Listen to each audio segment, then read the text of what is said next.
Oi pessoal, tudo bem? Esta é mais uma aula deste barradinho de renda turca.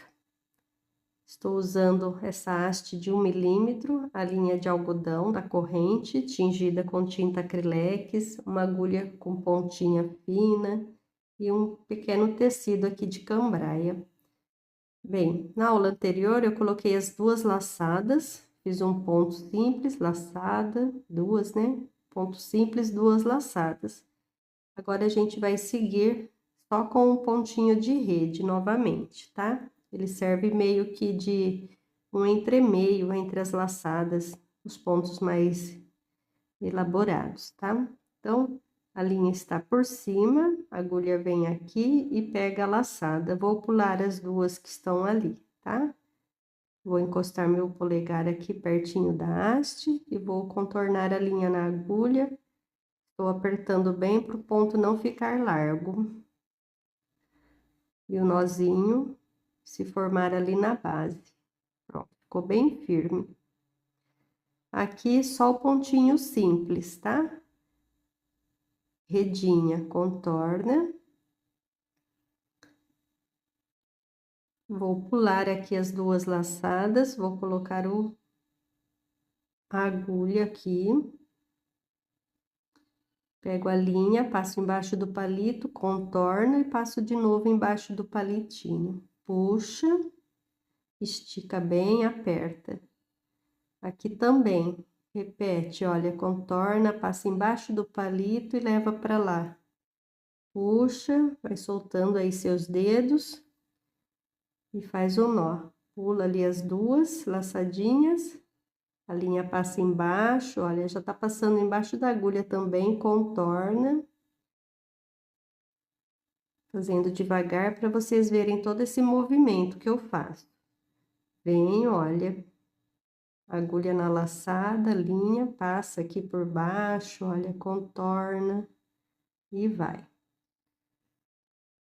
Bem devagarzinho para entender. Você está acompanhando essas aulas, pode acompanhar pelo YouTube, pelo Facebook, pelo Instagram, tá? Se você tem conta nas 3 plataformas, vai encontrar aí o meu conteúdo, tá? Procure por Renda Turca Singeleza, e vai aparecer, tá? O logo é cor de rosinha, é uma toalhinha, uma rendinha, e aí você já sabe. Aí esses conteúdos vão estar por aí, dentro dessas plataformas.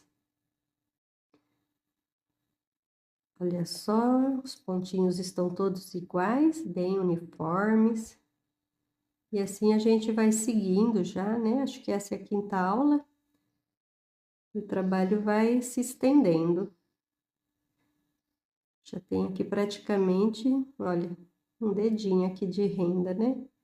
Como é uma pequena amostra, eu vou seguindo aqui mostrando para vocês, tá? Não tem pretensão desse tecido ser um lenço, nada. Mas você pode ter ele como base para fazer o seu caminho de mesa, a sua toalhinha de mão, seu lencinho, tá? Eu só recomendo, se você for usar esse barradinho em toalhas de banho ou de rosto, para fazer com a linha mais grossa, para ter mais durabilidade. Aí eu recomendo a linha Anne ou a linha Clea Círculo e recomendo usar uma haste um pouquinho mais larga. Uma haste de meio centímetro, mais ou menos, tá? Porque a linha grossa é mais difícil de trabalhar com haste muito fina. Precisa de haste um pouquinho mais grossa. Olha só que bonitinho tá ficando. Vamos aqui seguindo para o final. Eu faço todas as aulas, tá? Cada carreirinha é uma aula, mesmo que seja repetida, para vocês se orientarem bem, não se perderem, entender o que eu tô fazendo, tá? Mais um pouquinho, mais alguns pontinhos. Tudo muito bem colocado aí na haste. Essa haste é de bambu e eu tirei de um palitinho de churrasco. Mas depois tem que lixar bastante, tá? Não pode ficar aresta, senão a linha enrosca também, aí não adianta. Aqui, olha, último pontinho, aqui bem na lateral. Então, espero que tenham gostado dessa aula também e aguardem a próxima etapa. Vamos tirar aqui os pontinhos, mas vamos dar uma olhadinha aqui no palitinho para ver. Olha só, para cá é mais fácil, tem um lado do palitinho que é mais fino, justamente para facilitar. Então, vai ficando desse jeito, ó, tá bom? Um abraço, tudo de bom, até a próxima etapa. Vamos colocar os 3 pontinhos dentro da laçada agora. E assim vocês também aprendem as possibilidades de ter uma laçada, 2 laçadas e agora 3 laçadas.